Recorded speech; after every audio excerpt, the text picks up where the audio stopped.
이어서 토론을 해보도록 하겠습니다. 두 분의 토론자를 모셨는데요. 토론 방식은 지정 토론 방식이 아니고 각 토론자께서 두 개 발제에 대해서 각각 코멘트와 질의를 해주시기 바랍니다. 먼저 동국대 경찰사법대학의 김광철 교수님께서 토론을 해주시겠습니다. 김광철 교수님, 토론 부탁드리겠습니다. 우선 오늘 이 세미나를 개최하라고 해서 주신 관계자 여러분께 감사를 드립니다. 저는 동국대학교 경찰사법대학하고 동대학원에서 국가정보학을 강의하는 교수로 있습니다. 오늘 제가 이제 두 분, 이규건 박사님하고 이정근 교수님의 그 발제문을 듣고 많은 것을 배우게 됐는데, 두 분 발표에 대해서도 우선 감사의 말씀을 먼저 드리고, 이규건 박사님은 그 북한 핵 문제에 대한 바이든 정부 주요 인물들의 인식 변화 배경을 기반으로 해서 예상되는 미국이 전략과 북한이 전략을 검토하여 해결 방안을 평가하고 우리 해결 과제까지 제시해 주셨습니다. 미국의 대북 정책 방향이 조만간 확정돼서 발표될 예정으로 있고, 그렇게 되면 당연히 북한이 반응도 있을 것으로 예상됩니다. 그런 점에서 본다면 한편으로는 오늘 그 주제 발표가 조금 성급한 것은 아닐까 하는 생각도 들었지만, 어떻든 그 발제문을 듣고 현재까지 미국 핵협상 과정과 상황을 이해하는 데에는 매우 유익했다고 생각을 합니다. 전반적인 내용에 대해서 공감한다는 점을 우선 말씀을 드리고자 합니다. 아울러서 발표 논문의 완성도를 조금이라도 높이는 데 기여하고자 제가 생각하는 몇 가지 쟁점을 중심으로 의견을 제시하고자 합니다. 첫째는 미국 바이든 정부의 대북 핵정책을 결정하는 핵심 요인이 무엇인가 하는 것과 관련된 것인데, 그 핵심적인 요소는 바이든 대통령이 가치관과 북한의 핵무기 능력 고도화 상황이 어떤 상황에 있느냐 하는 진단이 핵심 요소라고 생각을 합니다. 바이든 대통령은 전통적으로 민주주의와 인권의 가치를 중시하는 미국이 민주당에서 오랫동안 활동하면서 성장해온 정치인입니다. 그의 가치관은 김정은과 같은 독재자에게 정당성을 부여해 주어서는 안 된다.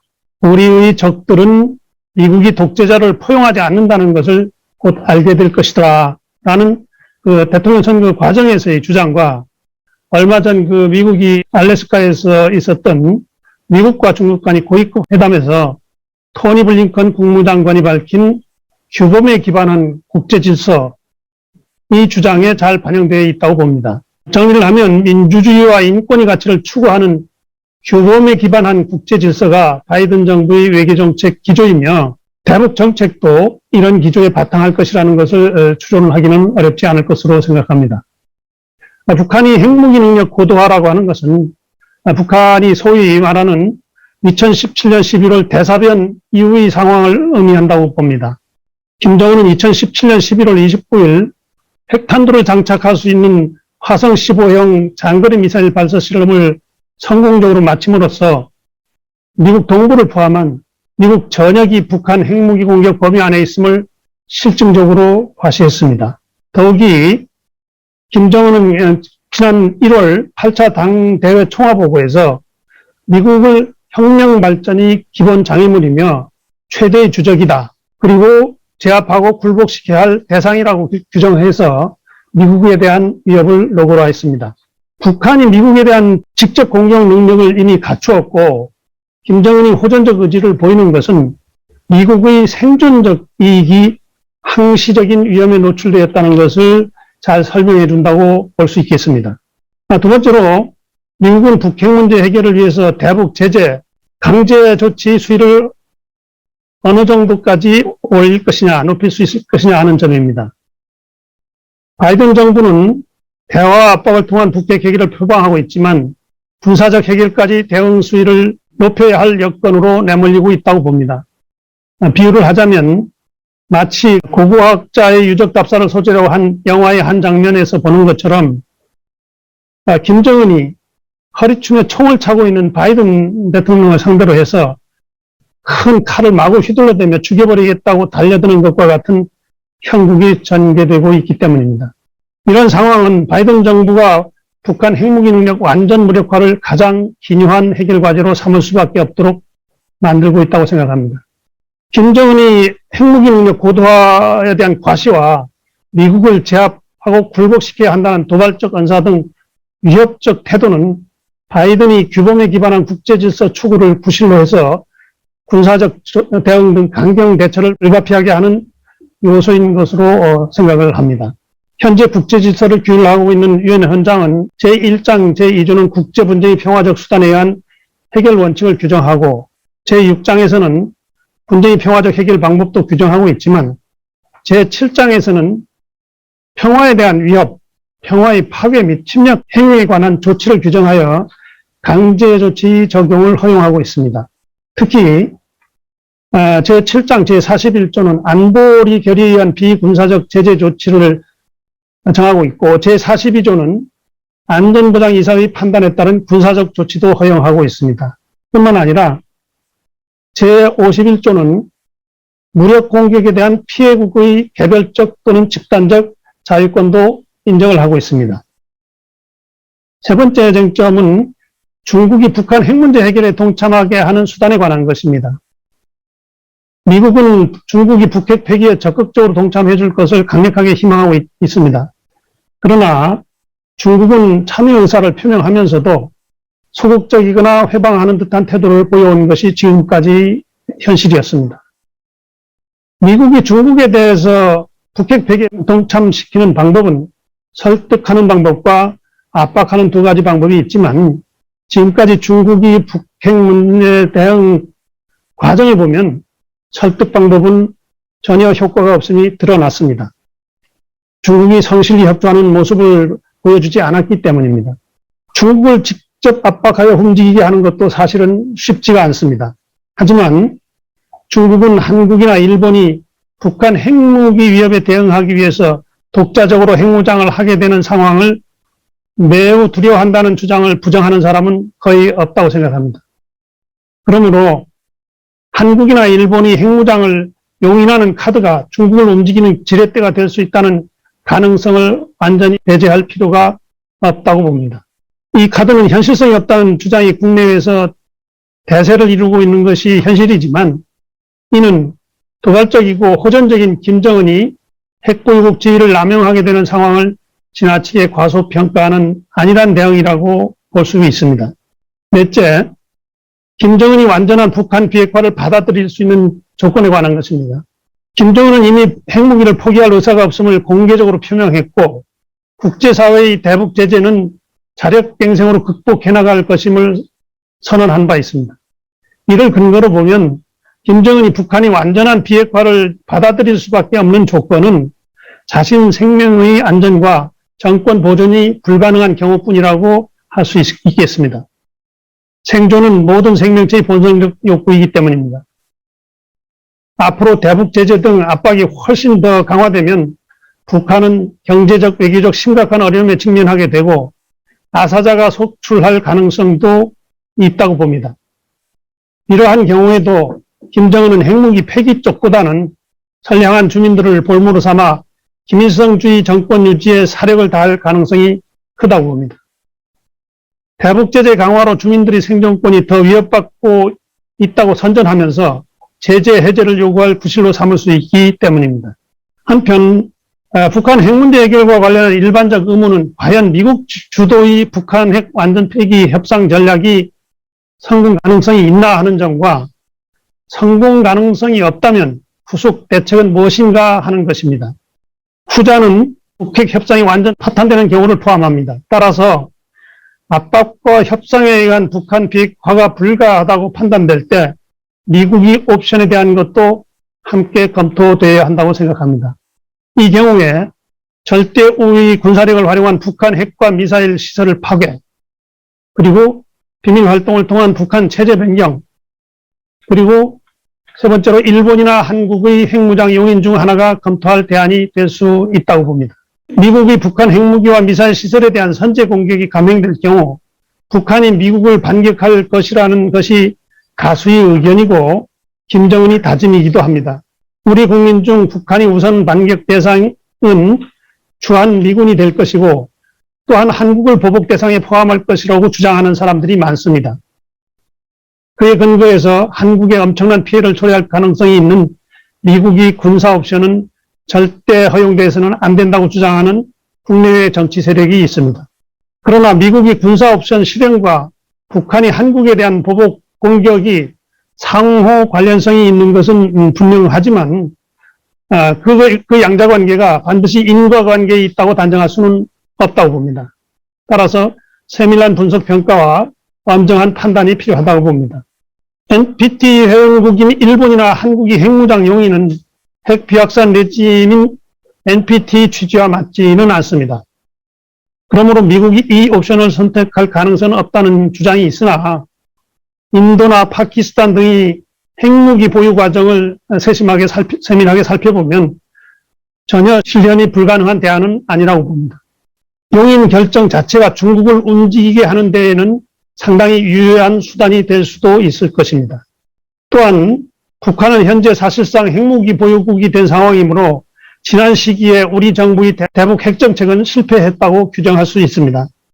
여러 가지 요인을 찾을 수 있지만 북핵은 대미 협상용이다라는 판단과 북핵 시설 선제 파괴 절대 불가라는 태도가 핵심이라고 저는 생각합니다.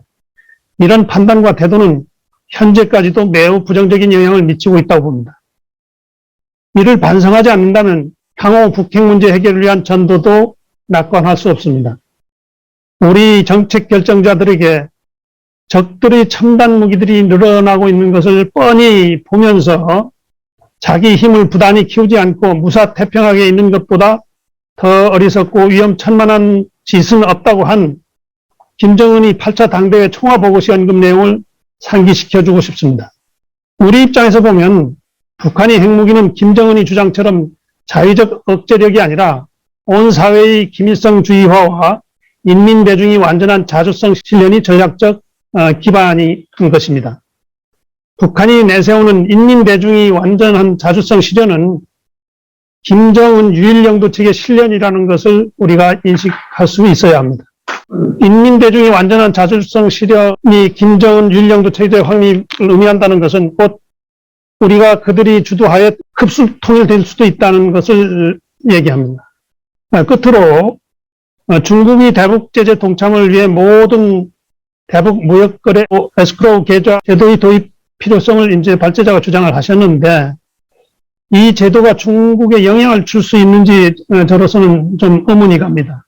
이 에스크로우 계좌 제도를 중국에 어떻게 적용하여 영향을 미칠 수 있는지 설명을 해주시면 고맙겠습니다. 교수님의 그 해군 통합 방안과 관련해서 이 연구의 방향을 보면 흡수 통합을 전제로 한 연구인 것 같아요. 그렇죠? 그것을 전제로 해서 이런 연구들이 이루어지고 있는 것인지, 그리고 여기에서는 해군 통합 방안을 제시를 하셨는데 다른 군인 공군과 육군에서도, 육군과 공군에서도 마찬가지로 이런 통합 방안들이 연구가 되고 있을 것인데 각 군별로 이루어지는 연구와 군 전체적인 이 연구가 어떻게 이루어지고 있는지, 진전이 되고 있는지 이런 것들을 소개하면 이해하는 데 훨씬 도움이 되지 않을까 하는 그런 생각을 해봅니다. 네, 감사합니다.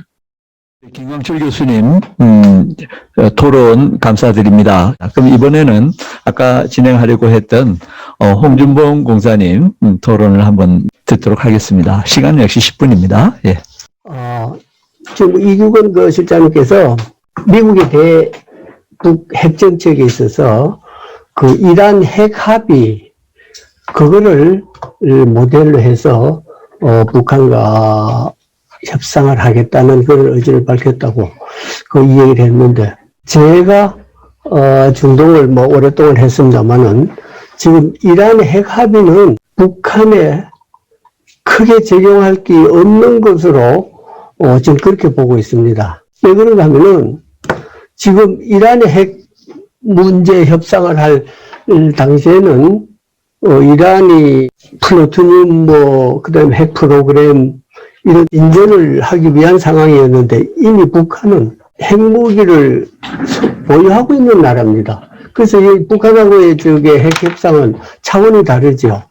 그래서 단지 이란의 핵 문제를 북한 문제에 적용하겠다는 것은 다자협력뿐이라고 저는 생각을 합니다. 그래서 그것도 이란하고 북한하고 다른 것은 이란의 핵 협상을 다자가 참여하는 것은 이해관계자들이 아니고 UN P+5 UN 안보리 이사국하고 독일하고 참여해서 아무 그 사람들은 간섭 없이 이란과 미국이 독자적으로 핵 합의를 한 건데 북한은 그렇지 않습니다. 북한은 미일 중러가 첨예하게 대립되어 있기 때문에 어느 하나 합의를 이끌어내기가 힘든 그런 상황이거든요. 그래서 이란 핵 합의 방식을 북한에 적용하기는 어렵다 이렇게 보고, 두 번째는 이란은 미국과 핵 합의를 할 때 이란 스스로 자진해서 자기들이 요청을 했습니다. 왜냐하면 이란이 그 로하니 그 대통령이 사실은 이란의 이슬람 그 정부가 한 30년 북한의 제재로 워낙 경제적인 피폐가 되다 보니까 국민들이 대통령 선거에서 이란을 개방하겠다 그러고 미국과도 경제협력을 해서 이란의 국민의 삶의 질을 높이겠다는 실용파를 대통령으로 선출한 거예요. 그래서 이 대통령이 미국하고 핵협상을 하겠다고 스스로 나타난 겁니다. 그런데 북한이 스스로 나타날 그런 입장이 아니거든요. 그래서 그것도 이란의 핵 합의 내용이 적용될 수 있는 게 아니고, 그래서 결국은 그러면 북한 문제를 어떻게 끌어가느냐. 바이든 정부가 부통령 8년간 바로 이란 핵 합의도 오바마 정부 때 바이든 정부가 거기서 같이 했던 겁니다. 그래서 북한 문제는 또 다른 인내, 전략적인 인내 말이 좋습니다만 전략적인 인내는 그거밖에 할 게 없는데 전략적인 인내는 수수방관하는 겁니다. 북한 문제에 대해서, 핵 문제에 대해서. 이때까지 오바마 정부 8년간 북한을 전략적인 인내라고 해서 내버려뒀더니 북한은 핵 개발을 마음대로 한 거예요. 그러니까 지금도 북한 문제에 있어서는 전략적인 인내밖에는 방법이 없지 않느냐. 두 번째는 미국이 사실은 북한의 그 핵 협상보다는 중국에 더 그 중점을 두기 때문에 북한 문제가 어떻게 보면 중국 문제하고 맞물려 들어가서 오히려 북한 문제가 더 밀려나지 않느냐, 이런 저는 생각을 해봅니다. 그래서 미국이 또 북한하고 직접 대화를 망설이는 거는 트럼프가 섣불리 북한하고 정상회담을 해서 뜨거라 하고 이게 아니다 하고 그냥 회담장을 박차고 나온 거기에서도 북한하고 저놈들은 그냥 만날 입장이 아니다 하는 생각에서 쉽지 않습니다. 그래서 이 문제를 어떻게 해결할 것인가는 방법이 지금 전혀 나오지 않는데, 일단은 미국은 4강하고 일단 옛날 6자 회담 다시 돌아가더라도 그렇게 해서 한번 협의를 하겠다는 거지만은 저는 요원하다는 생각이 듭니다. 그 다음에 통일이 남북 해군 통합 방안에 대해서 말씀하셨는데, 없는 자료 이렇게 참 많이 해서 고생하셨습니다. 그런데 이제 제가 언론 보기에는 우리 남북한 통일도 여러 형태가 있을 텐데, 아까 전에 말씀하신 대로, 이 논문은 우리 측에서 흡수 통일, 즉, 독일어의 이 방안을 가지고 이제 어떻게 보면 쉽게 이 통일 방안을 쓰셨는데, 좋습니다. 이것도 우리가 해야 되겠죠. 그런데 우리 남북 통일이 정말 예측할 수 없는 그런 거거든요. 여러 시나리오가 있는데 한번 생각해 보면 이 흡수 통일도 있지만 남북 연방제 통일도 있을 수 있어요. 서로 연방을 해서 미국이나 영국도 사실은 연방제가 다름없죠. 그런 연방제 통일을 하는 방안도 있고 북한 흡수 통일도 있을 수 있어요. 그 다음에 전쟁 후에 성전국이 통일을 하는 수도 있어요.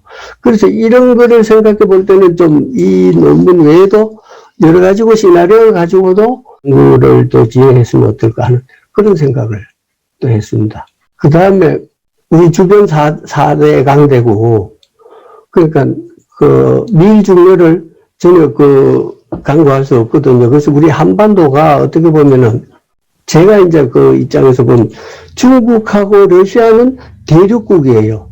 그 청일전쟁, 노일전쟁도 보면 그 사람들은 밑으로 내려오면서 일본의 해양 세력이에요. 일본과 미국 태평양을 또 장악하고 있는 미국이나 해양 세력 간에 부딪히는 데가 한반도인데, 이가 통일을 하고 그것도 더더구나 거기서 통일 해군을 구성한다면 그 4강대국이 절대로 가만히 있지 않을 거다. 예를 들면 러시아가 청일전쟁 때도 그런 일이 있었는데, 부동항을 찾아서 시리아에 그 해군 기지 하나 있는 거 가지고 국군을 걸고 거기에 매달려 싸우는 거예요. 그걸 잃을까봐. 그래서 미국이 이제 다소 포기를 해서 지금도 시리아는 러시아 쪽으로 해서 지금 뭐 평정이 돼가는 그런 상황인데, 한반도 통일에서도 이제 러시아가 똑같이 나설 걸로 봐요. 남북한이 통일되면 러시아가 그렇게 관여했다는 거 가지고 한국에 부동항에 하나의 항구를 조차해달라고 할 수도 있어요. 그런 거라든지 해서 중국도 또 이때까지 북한에 대한 그 기득권 그걸 가지고 자기도 뭐 북한에 현재 뭐 천연 자원을 많이 자기들 나라로 개발하고 있는데 그거를 그 옮기기 위한 뭐 항구 하나를 전용으로 쓰겠다든지 이런 요청도 할 수 있고, 일본이 또 가만히 있겠습니까? 일본이 자기들 지역을 나가야 우리가 한국 해군들이 밖으로 지출할 수 있는데 그것도 자기들 어떤 이해관계를 또 따질 거고, 미국도 한반도에 그 핵항모라도 할 수 있는, 정박할 수 있는 항구 하나 내놓으라고 하면 어떻게 합니까? 그래서 저는 오히려 다른 통일 방안보다도 이 내 나라의 그 간섭과 그 개입하려고 하는 그거를 좀 가능한 걸 다 도출해보고 그런 데 대해서 우리가 대비해야 되지 않느냐 이런 생각을 해봤습니다. 그래서 두 분도 논문 잘 쓰셨습니다만은 제가 이제 일부건지 느낀 점은 이 정도로 정리를 했습니다. 예, 감사합니다.